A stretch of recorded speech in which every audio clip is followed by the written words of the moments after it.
Estamos en un momento de movilizaciones, muchas movilizaciones. Todos los días, todas las semanas hay movilizaciones de jubilados, de docentes, de médicos, bueno, de gente común, todos los días y sobre todo los miércoles en el Congreso. Y ahora con la condena a Cristina Kirchner también estamos viendo un reverdecer de la agitación política callejera, ¿no? Esto me hizo acordar a aquella época en donde la gente masivamente salía en contra de Cristina Kirchner, del gobierno de Cristina Kirchner. Y finalmente, bueno, un amigo me llamó y me dice, mira, te tengo que dar un libro que escribí. Se trata de Nazareno Echepare. Escribió un libro que se llama 8N Yo Estuve. Numeral Yo Estuve. La revolución de las redes sociales que venció al populismo. Nazareno Echepare es uno de los hombres que acá está el libro, 8N, Yo Estuve. Este es el libro que acaba de salir, de todo, cuenta cómo fue organizada todas las marchas que fueron organizadas en contra de Cristina Kirchner. Organizadas pero por las redes sociales, por hombres que estaban en las redes sociales, Twitter, Facebook sobre todo Facebook, y que generaron una ola de marchas, que fueron, no sé, 4, 5, 6 marchas, que fueron muy, pero muy anticipatorias de lo que después fue Juntos por el Cambio. Es decir, la conformación de Juntos por el Cambio. Nazareno Echepare, un activista en las redes, ahora es un dirigente político que está haciendo política y que está conformando espacios de centro para las próximas elecciones. Lo tenemos a Nazareno Echepare en línea. Nazareno, ¿estás? Mariano, buen día, ¿cómo te va? ¿Qué tal? ¿Cómo te va? Ahí estamos, lo tenemos a Nazareno, abogado, consultor político. ¿Cómo andás, Nazareno? ¿Bien? Muy bien, muy contento que haya salido finalmente este libro que no es más ni menos que una crónica, una especie de manual de activismo, pero también especialmente un testimonio en primera persona de lo que consideramos que ha sido un verdadero faro de libertad del siglo XXI y un ejemplo de que las cosas, cuando las personas de a pie nos organizamos, podemos siempre llegar a un buen objetivo. Excelente, sí. Aquí cuento cómo amas de casa, profesionales, comerciantes, ante la ausencia de la oposición, después del vamos por todo del populismo kirchnerista, decidimos ponerle un freno y darle espacio a que se conformara una fuerza que sea la verdadera oposición y que permitiera un cambio en la política argentina. Te diría más, creo que es el primero y único caso de wiki revolución exitoso en el mundo.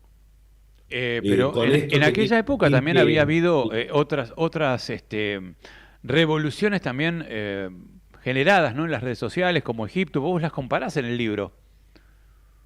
claro, por supuesto, porque aquí en Argentina tomamos esos ejemplos, sea el de Egipto, el 15M español o el Spanish Revolution, mismo en el caso de Marruecos, Túnez, y sin embargo lo que hicimos fue aprender de eso y mejorarlo, a tal punto que convertimos ese reclamo con una escala global, planetaria, que fue algo que por primera vez se hizo en el mundo. Ajá. Después lo exportamos, esa experiencia se exportó exitosamente a países como Venezuela y Brasil. Obviamente tomo casos como el ucraniano, por ejemplo, y lo que sintetizamos, que detrás de nuestro reclamo había un verdadero espíritu liberal, no libertario, liberal, y que basado en los principios de nuestra Constitución Nacional permitió que ese proceso sea exitoso. Claro, esto me hace acordar, bueno, a posibilidades de que esto pueda, vos ves que esta posibilidad pueda volver a ocurrir, este tipo de marchas multitudinarias ante gobiernos que quieren ir por todo, ¿no? Porque en aquel momento te acordás que se vivía una situación en donde el gobierno de Cristina Kirchner creía que tenía la hegemonía sobre el poder político, sobre el poder económico, atacaba todo el tiempo a sus adversarios, los demonizaba, generaba la grieta. Bueno, hoy estamos en una situación que está bastante parecida con el agregado de que hay una, digamos, un malestar social porque la gente no llega a fin de mes y porque se producen definiciones del gobierno en contra de los discapacitados, de los autistas, de los jubilados. Bueno, hay una situación también que pareciera que está efervescente, ¿no? Es correcto lo que decís, Mariano, porque en definitiva estamos viviendo dos caras de una misma moneda, ¿no?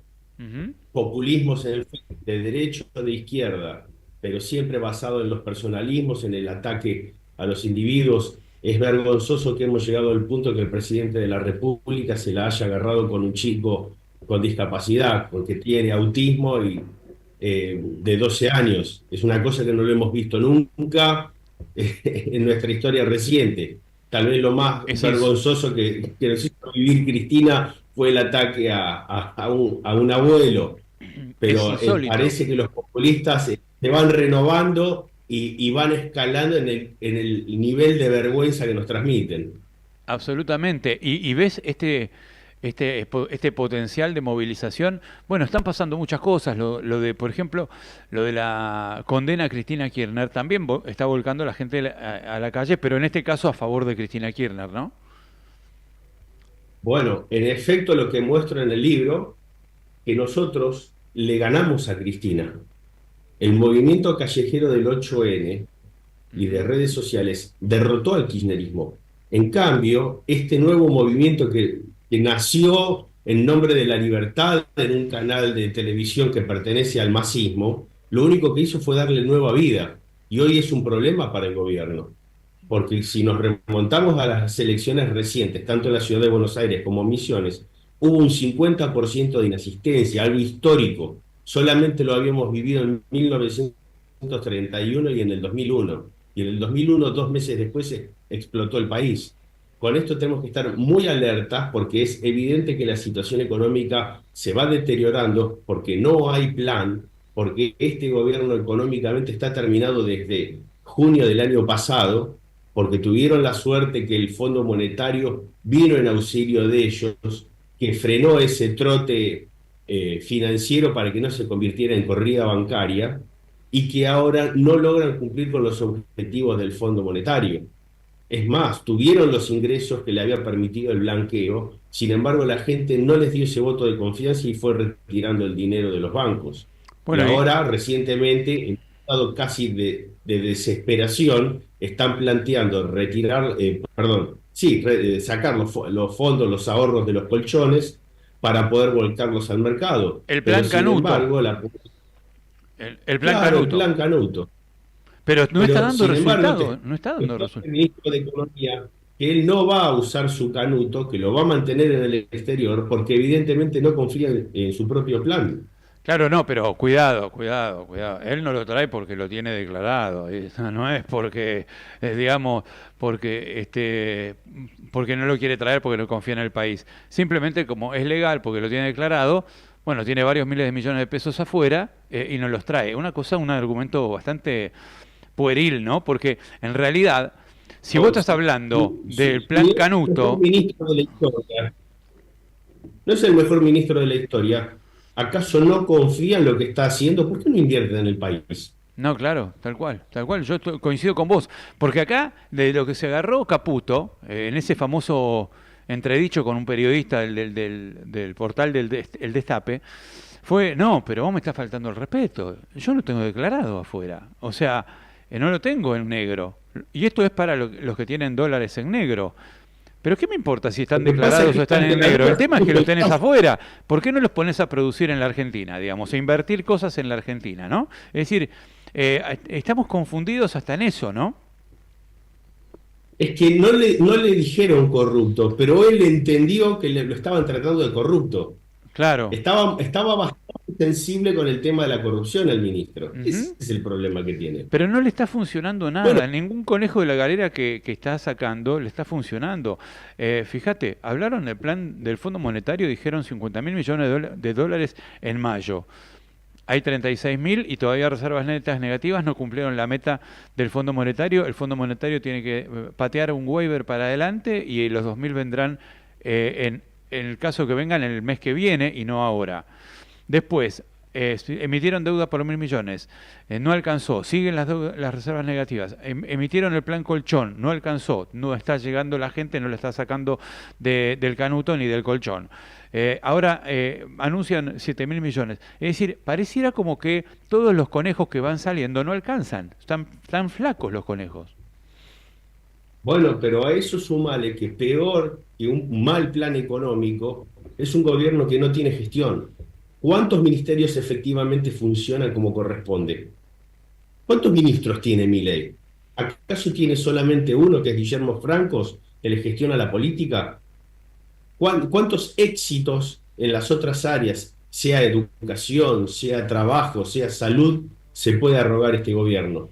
No, Porque bueno, con la cuestión de o que sea, se trata del topo que vino a destruir el Estado, lo único que está demostrando es que en realidad no tiene capacidad de gestión porque no sabe y utiliza este verso del libertarianismo, etcétera, para justificar que no sabe hacer, que pusimos en el poder a una persona que no está con la aptitud necesaria para ser presidente. ujú. ¿Cómo se podría aplicar toda esta metodología que aplicaron en aquel 8N, donde vos explicás muy bien en este libro? 8N, yo estuve, me lo voy a comer, porque además me mencionás acá, ¿no? Tengo la grata, a ver, Por supuesto, el porque grato la gente privilegio de tiene que ser saber. mencionado, ¿eh? La gente tiene que saber que en aquel momento, cuando los dirigentes políticos nos tildaban de golpistas, porque hay que recordarlo, algunos inclusive que son abanderados de la supuesta libertad actual, decían que los ciudadanos éramos golpistas por protestar contra Cristina. Nos encontrábamos que muy pocos periodistas iban al frente, daban la cara, y entre ellos estabas vos. Y eso hay que resaltarlo, hay que dejar un testimonio de esas cosas. No se puede olvidar simplemente tanto sacrificio y ponerle el pecho a un país donde en aquel momento era peligroso, porque el kirchnerismo tenía recursos para ir contra todos nosotros. Bueno, te agradezco por la mención. Pensar que ahora unos te dicen, por criticar a Milei, te dicen que sos kirchnerista. Y los que estábamos en el frente de batalla en aquel momento, como primera valla de contención en el periodismo, éramos muchos de nosotros. No soy el único. Bueno, muchos periodistas, ¿no? Hay que tener en cuenta, por ejemplo, que Clarín hasta el 2008, que vos, bueno, vos mencionás acá, ¿no? Hasta el 2008 Clarín fue muy oficialista. A partir del 2008 se separa de Néstor Kirchner, pero los que nos comimos los primeros cachetazos fuimos los de La Nación y algunos otros periodistas. Y bueno, sin embargo, pusimos el cuerpo como lo estamos poniendo ahora, digamos, porque este gobierno ataca a la clase media, ataca a la clase más vulnerable, a los jubilados, a los que sufren de autismo, a los que sufren de discapacidad. Y eso me parece que debería tener una expresión sana, pacífica, como fue esta, ¿no? Mariano, es ridículo que un gobierno se atribuya a ser el gobierno de la libertad cuando el titular, actual presidente de la República, era un empleado de Urnequian, empleado o empresario favorito de Cristina Kirchner. Porque mientras nosotros estábamos protestando en la calle y jugando el pellejo en una causa noble, Milei estaba ayudando a Urnequian a hacer pingos negocios con el Estado. No solamente eso, Entonces, no vamos solamente a eso. estar. Coincido 100% con lo que decís. Milei Urnequian es un empresario, es todavía un empresario vinculado al kirchnerismo y al masismo. Y además, Milei está vinculado al kirchnerismo y al masismo. Tanto es así que, bueno, se me ocurre un montón de cosas, ¿no? Pero que al principio del programa contamos que Bonelli hoy dijo que Santiago Caputo negoció en la Corte que se postergara el fallo hasta noviembre, el fallo que condenó a Cristina Kirchner a través de Sebastián Amerio. Es un escándalo esto.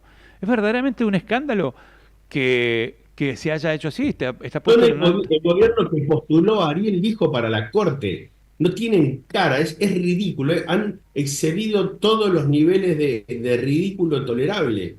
Claro, y además en ese momento en donde nosotros hacíamos estas marchas, yo digo hacíamos, Aramos dijo el mosquito, ¿no? Pero en realidad yo le tomé simpatía a las marchas y fui a las marchas y bueno, desde el punto de vista periodístico también informé sobre las marchas, anticipando las marchas y demás. Eh, bueno, en aquel momento, Milei asesoraba a Daniel Scioli, a Sergio Massa, asesoraba a los kirchneristas. Estaba del lado de lo que hoy él dice la casta, y sigue estando del lado de la casta. Bueno, dentro de este, también que califico de manual de activismo de redes, hay que destacar que hay muchas cosas que se dan por sobreentendidas en la actualidad, que tienen que ver con la creación de contenido, el ingenio, etcétera, que hoy hablan de el aparato de comunicación del gobierno como si fuera algo innovador. Y lo único que tenemos, primero, son insultos, agravios. No, el aparato de comunicación del gobierno de Milei no tiene propuestas hacia futuro, se sostienen cosas que son ridículas cuando desde aquel entonces nosotros nos organizamos para dar un mensaje que nos permitiera ir a una nueva etapa del país, superadora, que fuera mucho más creativa e innovadora de lo que era el populismo del kirchnerismo. Ujú. Entonces, este manual nos permite entender cómo crear contenido nativo de redes, que era lo que hacíamos nosotros, para después trascendiera a los medios masivos de comunicación o a Ujú. los medios tradicionales. Vos Lo seguís. que han hecho, por ejemplo, tanto se habla de Milei y las redes. Milei es un producto de la comunicación de la política tradicional. A él le dieron infinidad de minutos de TV para después cortar y bajarlo a redes. Pero él no es un producto de las redes que su mensaje trascendiera las redes y fuera a los medios. Claro. Esto que se creó desde la gente, desde las amas de casa, los comerciantes, los profesionales, de a pie, gente desconocida, con creatividad, supo traspasar esas barreras, esos límites que imponía el populismo en la comunicación para poder llegar a toda la sociedad. Por algo, precisamente el 8N se organizó para terminar con lo que era la ley de medios, que atentaba directamente contra un par de medios en particular, como eran en su momento el Grupo Clarín o La Nación, por ejemplo, Ujú. porque ellos tenían un conglomerado de medios que fueron comprando de a poquito para que tener un mensaje único. Y finalmente, gracias a las redes, no lo consiguieron. Nazareno, vamos a leer el libro. Muchísimas gracias por enviármelo y además recomiendo la lectura, porque está muy bien escrito. Estuve leyendo algunas páginas, muy bien narrado, así que tenés alma de periodista también o de escritor, ¿no? Gracias, Nasa. Gracias a vos, Mariano. Un abrazo. Hasta luego. Abrazo. Nazareno Echepare, abogado, consultor político y como él decía, activista en las redes. Él era el que gestionaba, administraba la cuenta El Cipayo, ¿se acuerdan? En aquella época, y sigue estando la cuenta del Cipayo activa. Era una suerte de nombre irónico a lo que Cristina decía de todos nosotros, que éramos todos cipayos, ¿no?